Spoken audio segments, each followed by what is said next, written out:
If it isn't obvious enough, I am a huge fan of the Zelda series. I don't care what anyone says. I enjoyed them all in their own little way, and you can't make me think otherwise. So people usually categorize Zelda in certain ways, such as the overworld, music, dungeons, bosses, story, items, and just about everything else you can think of. But why not make a list that will cover all of these in one go?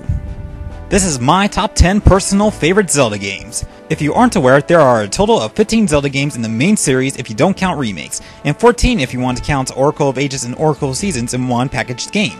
And so far, I have yet to play 2 in the main series, which I would definitely play if I had the chance.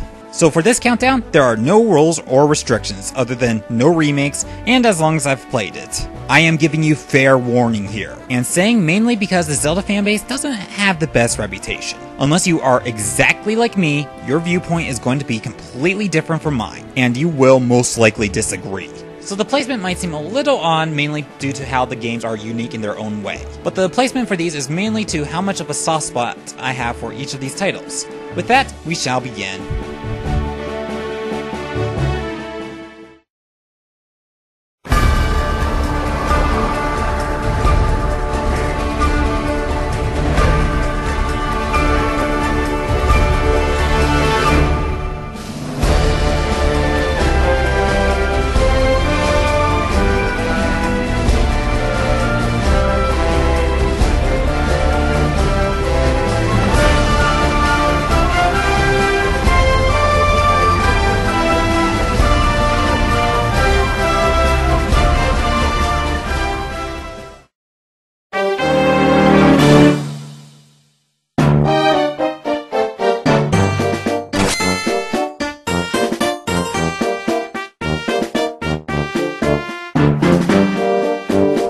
Told ya you're gonna disagree. Yes, I will admit it. I did enjoy the DS title. Unfortunate that I haven't tried the other one yet though, but I always do find it a tad bit silly of why people want to focus on every little bit they hate about a Zelda game if it doesn't meet their expectations. So back to the important part. Phantom Hourglass is a pretty short and pretty basic game with some simple yet fun and addictive gameplay, especially when you get more items to your arsenal, providing some of the most fun and unique ways to use them.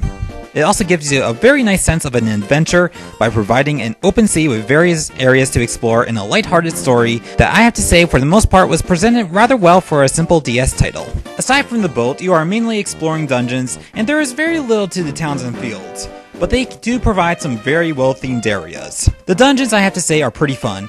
I can't actually recall anything that made me go like, ugh, this dungeon again. The bosses are also for the most part pretty creative, trying to get you to use both screens of your DS. I think one of my favorite dungeons is actually the ice one, mainly because of how unique the grappling hook was, and the boss just looks awesome. Haha! I beat it you! Phantom Ganondorf style! But for the most part, the game is pretty solid when it comes to the dungeons, and what I kind of imagined from a 3D-ish handheld title. And I know I probably share a very unpopular viewpoint when I say this, though it does feel like a dumped-down version of the sailing from Wind Waker. I also did enjoy the sailing in this game as well. And no, I didn't have many gripes on the stealth sections either. And those who are complaining about the visiting again, stop complaining and use a shortcut like a normal person. It's actually pretty well thought out and can be fun. I've also tried going through it with 0 seconds depleted on the Hourglass, which was a joy to try and figure it out the first time through. But the main gripe I had with the game is definitely the music. It's pretty bad for a Zelda game, and also the unnecessary yelling you have to do in the mic, which would give you the stare in public. But it's overall a pretty good Zelda title, and it made it to number 10.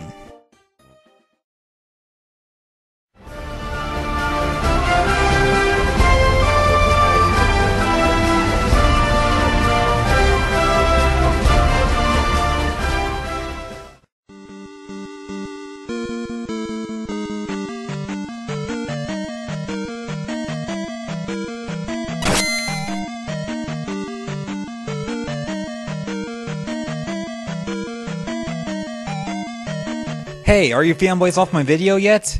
Yet another Zelda game that's constantly criticized among the fanbase that I am in fact giving praise to. Oh, let me remind you that it's number 9 of 12 Zelda games I can pick! Anyway, this should be a simple enough game to describe.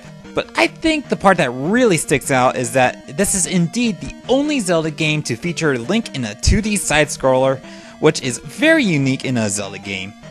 Huh, I wonder why Zelda decided to throw this concept away into the scrap pile. I'm getting way too off topic. Back to Zelda 2! The gameplay was simple enough to understand, but near impossible to master. And part of that was what makes this game so difficult, but pretty satisfying. From falling into a pit by knockback damage to trying to kill that dark nut that's causing you so much trouble, this game will punish you again and again. But that difficulty is kind of the charm to it. Except for the final boss though, which was proven by a certain nerd that he could do it with the power glove.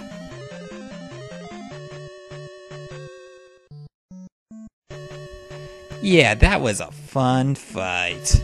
But if you're looking for a fun but very challenging game, this might just be the game for you.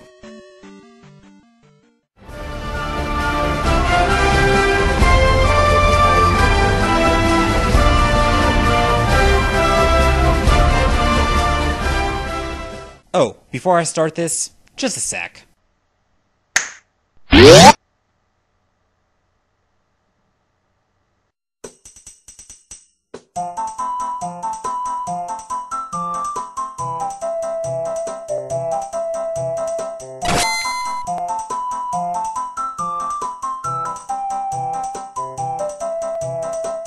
Yeah, I'm going to get killed for this. So where to begin?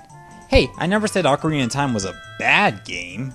I'll definitely respect this game a lot for bringing more complex puzzles, a vast world, and overall, just introducing our video game hero to the 3D realm. The gameplay for the most part works, and it's pretty fun, but I do feel that it does get a little stale playing through this entire game, nor can I say that this game has a lot of replayability factor to it. I will say that all the dungeons and bosses were very well thought out in terms of presentation, but the dungeon design for the most part, pretty good. At the same time, kind of iffy. Filled with sections I can enjoy, and sections that kind of felt more like a chore to me than anything else. And a lot of people keep on saying how there's so many side quests and how fun they are, but I really don't know. There's just something about fetch quests, which is what the game feels like it's mostly comprised of, that just really bothers me as a gamer. I have to say the story was pretty good overall and presented quite well, providing some pretty memorable moments of the game, like the famous "Holy cow, she's a chick." It does have a lot of aspects I still can enjoy up to this very date, as far as the music, the areas, the dungeons, and most of the bosses. And I will still consider it a good game that has aged better than other titles. But I will never consider it the best Zelda game. Although something I think we can all agree with is that this is one of few games that is revered to perfection, but yet people constantly complain about Kepura, Gebura, Navi, and the Water Temple.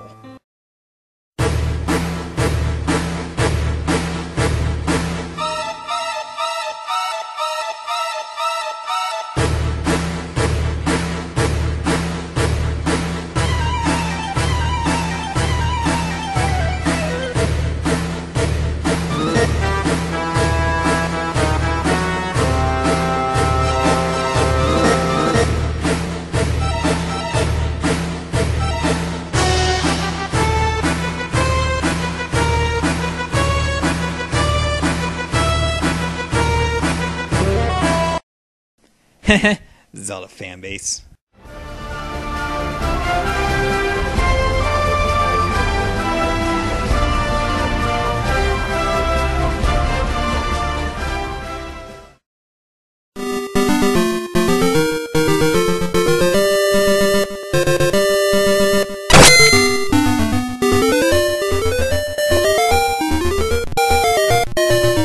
Alright, Zelda for the roads. That's something we can all agree on. Huh, you know, I actually don't know how to describe why I like this game so much, mainly because this kind of describes my term of simplicity at its finest. The gameplay was really fun and it doesn't get old either. It was kind of like the original Zelda when it came to its simple gameplay of just slicing through your targets, which was the part of the NES Zelda game that was fun. Zelda Link's Awakening maintains all this while adding some very simple dungeons and a small story. The setting was also very unique as far as Zelda games go. You know how a lot of plots fall flat on their face when it comes to the "it's all a dream" plot twist? Probably one of the most cliche and overdone plots ever told in storytelling. But Link's Awakening actually did this right. What's actually happening is that you're exploring an island while slowly figuring out that the entire island is made up of a dream from a creature known as the Windfish. As a kid, you don't really think much of it, but as you get older, it actually kind of creeps you out as the bosses in the game are saying weird things. And in the first-person perspective, I see Link getting a little freaked out. I mean, think about it. You're part of a dream of some giant fish. But there really isn't much more I can say about this. The dungeons were fun, the bosses were fun, the game does feel a little outdated, but it remains fun from start to finish.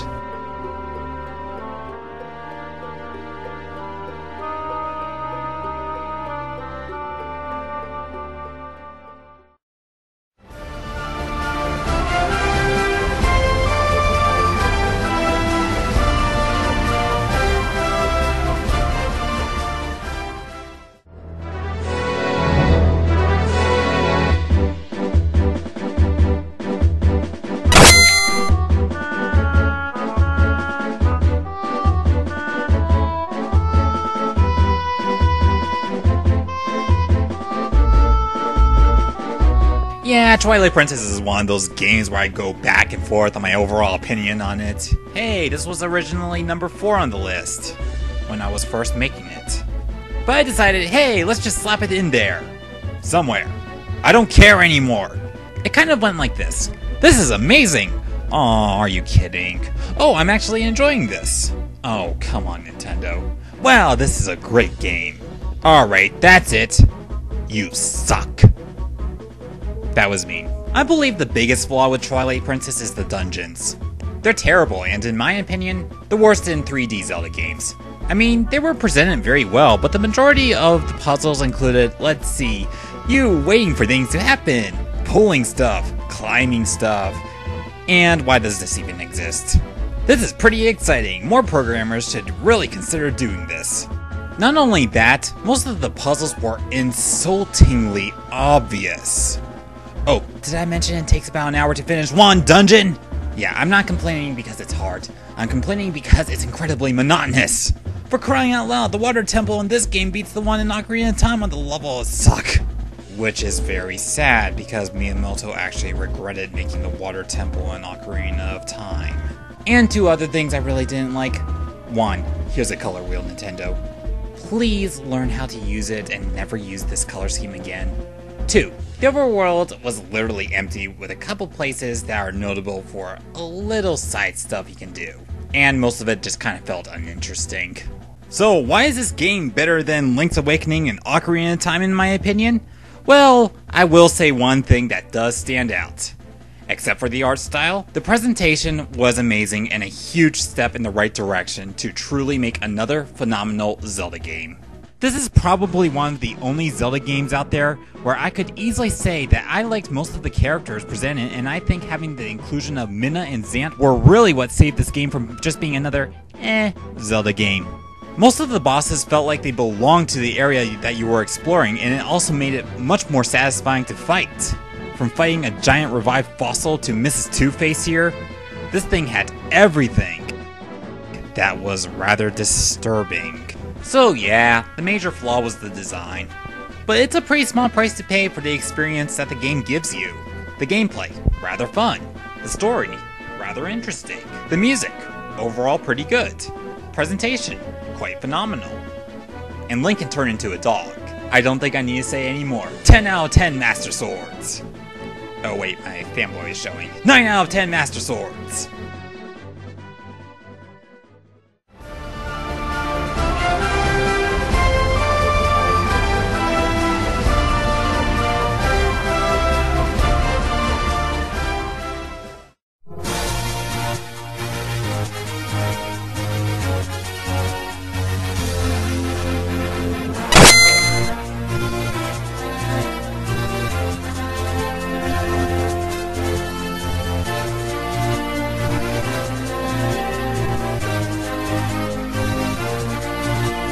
Link with a talking hat? Genius! So, why do I love this game so much? I honestly don't know how people can't like this game so much. Yeah, sure, it does have the overdone plot element with Zelda turning into stone and all that, but I don't think that the plot in Zelda games is really the biggest strong point, because this game was presented rather beautifully and left a lot to love. The gameplay itself kept it really simple to pick up, but as you're going through, you get a bunch of new items and new moves that you don't even see in Zelda games anymore. Downward thrusts, roll attacks, enhancement for your bombs and arrows, and so many fun items you can use on your journey. The dungeons also felt very enjoyable, well themed, and each boss feels like so much fun to take down. From fighting a giant Octorok, to going to the skies to fight a giant flying beast, this game was really enjoyable from start to end. The field was small and compact, leaving it very easy to navigate around while at the same time offering well-themed areas and a bunch to explore. And the idea of being able to shrink and explore in the Eye of the Minish was a very welcomed idea and added even more enjoyment to the game. Each track within the game feels beautifully composed and works so well within the game, while hearing the faint remembrances to the tracks of previous Zelda titles. And hey, even the story itself felt pretty enjoyable to go through as you're taking down the new villain introduced body. Yeah, there were some problems like the Kinstones gimmick, which I wasn't too fond of, and also the obnoxious fetch quest at the library, but as far as going to the sky and exploring a swamp, there really was just little that this game didn't offer, and I feel it really overshadows the flaws.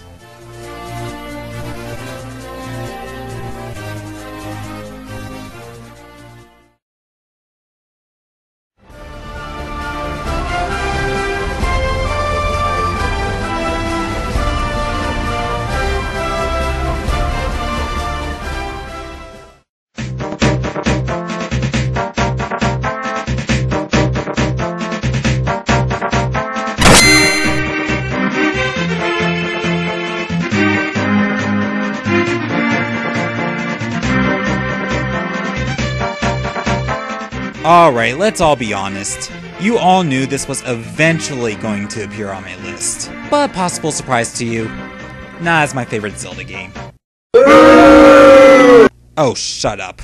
However, I will say that this game held up very well, and a lot of what I loved about it back when I was a kid, I still feel the same way to this very day. The gameplay itself is both very simplistic and fun, and I've never seen a menu interface that was so convenient. Also, Link's arsenal was large before, but never like this, giving so many ways you can actually play, nor does it feel like anything actually gets stale. This was the first game to introduce the magic meter, which I also feel that this was the game that utilized the magic meter to its full advantage in combination with the arsenal giving you access to many magical powers. I also feel that one of the big things about this game was the story. To me, it kind of feels like it was the first one to try to pull off this formula of getting the Master Sword in order to smite the evil doer of the world. And at the time, it was actually an original plot, before it happened over and over again. So I feel that this was actually the one that did the formula the most correctly, and made it feel like you were truly some kind of hero. From seeing the intro of the wizard Aghanim sealing the power of the wise men, to getting the Master Sword for the first time, you knew this game was going to be phenomenal from start to finish. Each dungeon was also very fun to go through. The bosses for the most part were enjoyable to fight, and the game was very consistent when it comes to the overall enjoyment. And the side quests were short, fun, and rewarding at the same time. I think the only thing that could have used a little polishing was the music, which I think could have used a little bit more variety. But even to this day, the game feels amazing and still falls into one of my personal favorites. And even if you don't like this game, or feel that it's a little overrated, I don't think you can deny that it's iconic for Zelda, the Super Nintendo, and almost in all media of gaming.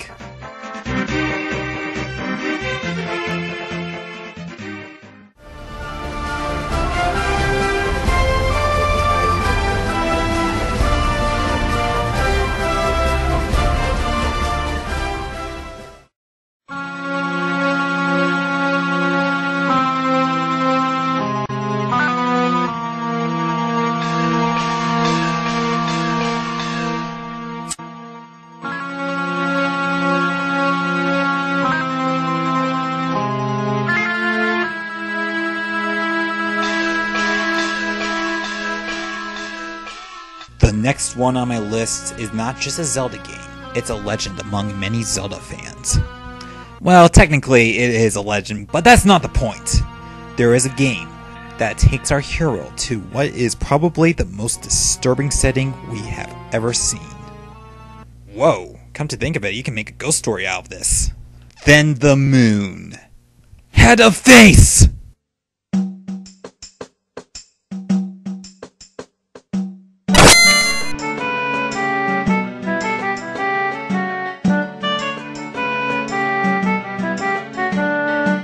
Yes, Majora's Mask made it to number 3 on my list. There's not really much more I need to say about the gameplay when in comparison to Ocarina of Time, except for the fact that they give you 4 different gameplay mechanics, which keeps the game from getting stale. The Deku form can use flowers to carry itself, and even shoot bubbles as a weapon. Wait, what? The Goron can handle heavy stuff for you and can also roll to get you over large gaps, and the Zora has a massive amount of moves that can even be used underwater. Alright, you get it. Majora's Mask has probably the most amount of variety you will ever see in a Zelda game. Each dungeon is also very neatly designed and kind of gives a centralized feel, which makes it feel very easy to navigate and at the same time, very fun. Each boss was also very enjoyable to face, and yeah, unlike most people, I loved fighting Gjord. The Water Temple is actually pretty good in this game, and honestly, I don't know why people look down on this one in particular. But I think what sticks out in this game more than anything else is the presentation. Yeah, that 3D mechanic. What it does to you is that it makes it feel like you're trapped, scared, and helpless at the same time. And the thing that's causing it is not staring in front of your face throughout most of the game. No, what you have to do is tap that little see up button and what the hell is that? That, my friends, is subtle. Almost as if you're being watched. What's more is that the entire setting almost feels oblivious to the whole phenomenon at first. But at the same time, they do point it out every now and then, because each day the moon is getting closer and closer. Some ran away to cower in fear, but some stay to enjoy their last moments, almost as if everyone on this world knows it's going to be their last moments on this planet. During all of this, it feels like you're the only one who can stop all of this, and you're given the power of time to do so. But each time you travel back to the first day as you're slowly solving the mysteries behind the moon, you feel almost as if you're just trapped in the world of Termina. Now granted, some may dislike this concept, but I feel that this entire phenomenon that the game sets you in, as you're discovering the many secrets of Termina, as you're watching others terrorized, and so much emotion this game gives makes it an experience I don't think any other game will be able to emulate. It was like a horror game, but it wasn't. But that's what made it memorable and an instant classic. And in my opinion, also probably one of the best when it comes to the side stuff you can do. Did I mention it also had fun gameplay? Yeah, I think I did.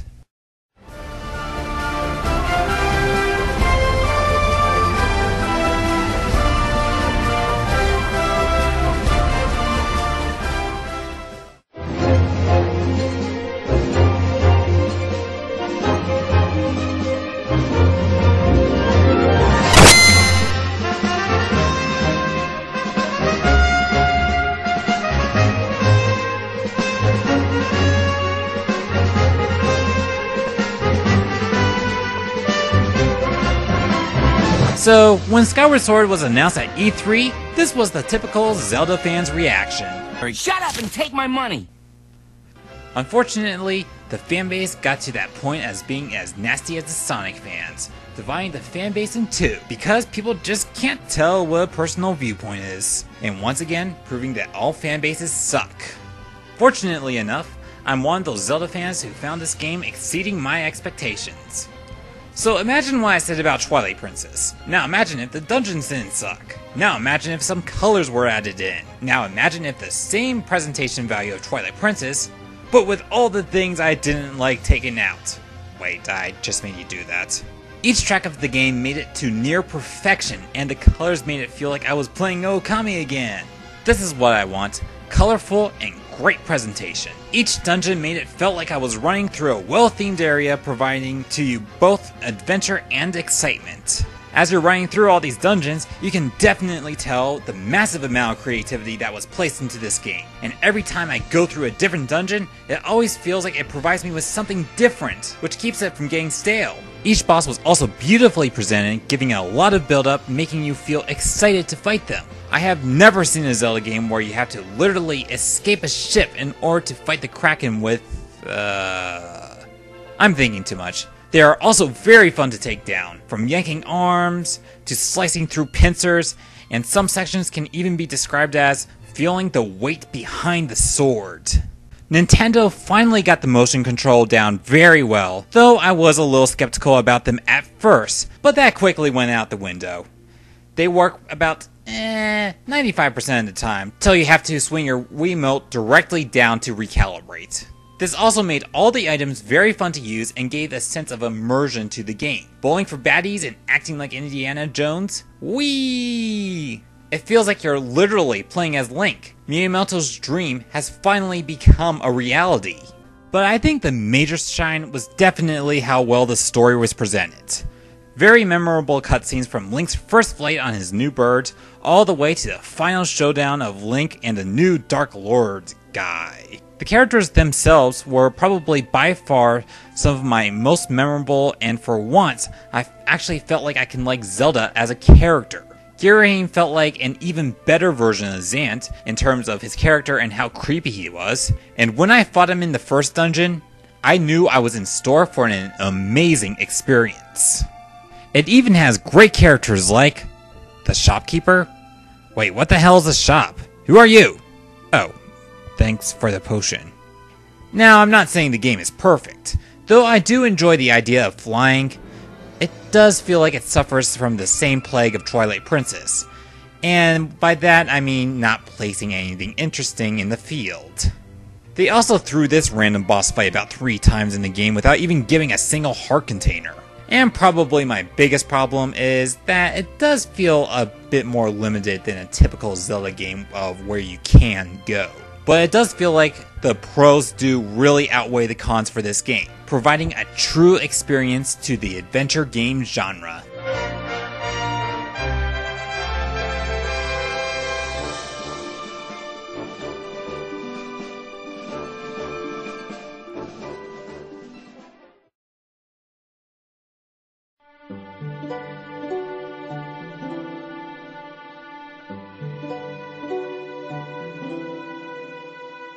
So instead of recapping, which would be pointless, I'm going to give some honorable mentioning of the games that could have ended up on this list. Zelda for the NES.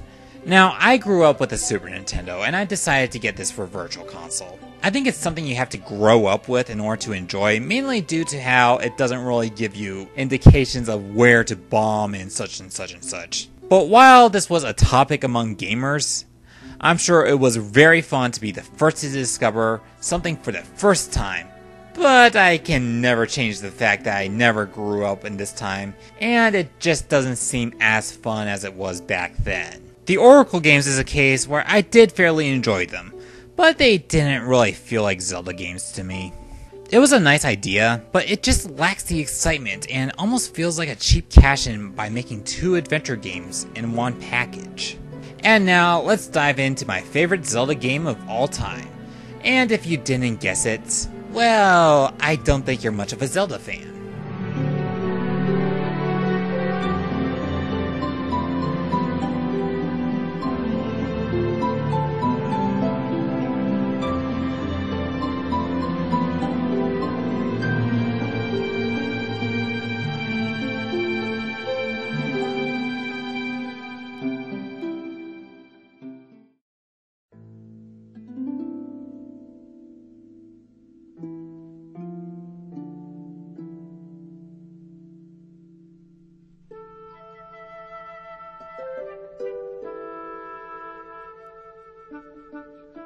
Once upon a time, in a land above Hyrule, one young boy on an island would set off on a great adventure in order to save the land of Hyrule once again. My friends, the legend lives on.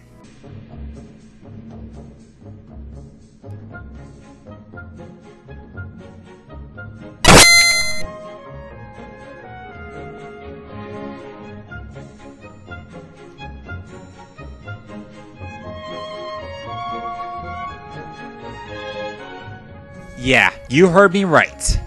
what still is my all-time favorite Zelda game is Zelda the Wind Waker. And if you're a huge fan of this game like me, then I probably shouldn't even have to explain. The simple word to describe it, I do not know. Near perfection? First, the soundtrack worked wonders. Granted, I liked Skyward Sword soundtrack more, but this was one that was almost as good. All of them made sure that this game was fully immersive into its setting and what it was trying to present. Example, as you're sailing, the song gives you the sense of excitement and adventure, but as daylight disappears, it slowly goes into a nice relaxing cruise into the starry ocean. Did I mention this game has a lot of sailing? You'll be doing that a lot. But that's not a bad thing. It offers a humongous overworld you can explore, finding hearts, treasure chests, charts that lead to treasure charts. Seriously, it feels like a never-ending cycle. But unlike something like a big trading game you see in Ocarina of Time, and it's not even optional in Link's Awakening, Wind Waker actually rewards you as you're traveling. The gameplay was also simple, polished, and very well done, making it satisfying to beat every enemy within your sight. The arsenal Link gets feels very classy for his standard gear, but giving even more to add to the overall environment that the game offers you. Now granted, the characters themselves weren't really that deep, but that's fine, because most of them were just colorful and likable if just for the comedic value, and really, they all just bring a smile to my face. The dungeons, I have to say, were also pretty fun to go through, and the bosses felt so creative and fun to fight. Nothing really stands out to be a very unenjoyable dungeon. Loads of secrets, creative puzzles, neato atmosphere, God, I love it. The game just feels very lighthearted for its presentation, the music, the world you were placed in, and the story itself. Now granted, I did hate hunting for the Triforce of Courage, but that was really the only fault. If Zelda was trying to make a game that made it feel like you were a sailor exploring a vast sea and going through ancient Hyrule, I say they tackled it incredibly well. Now I do think every Zelda game does have something to offer, and they really are all special in their own way. But the Zelda game that's for me is Zelda the Wind Waker. This is Leedy, and Wind Waker doesn't just fall into my favorite Zelda game, but one of my favorite games of all time.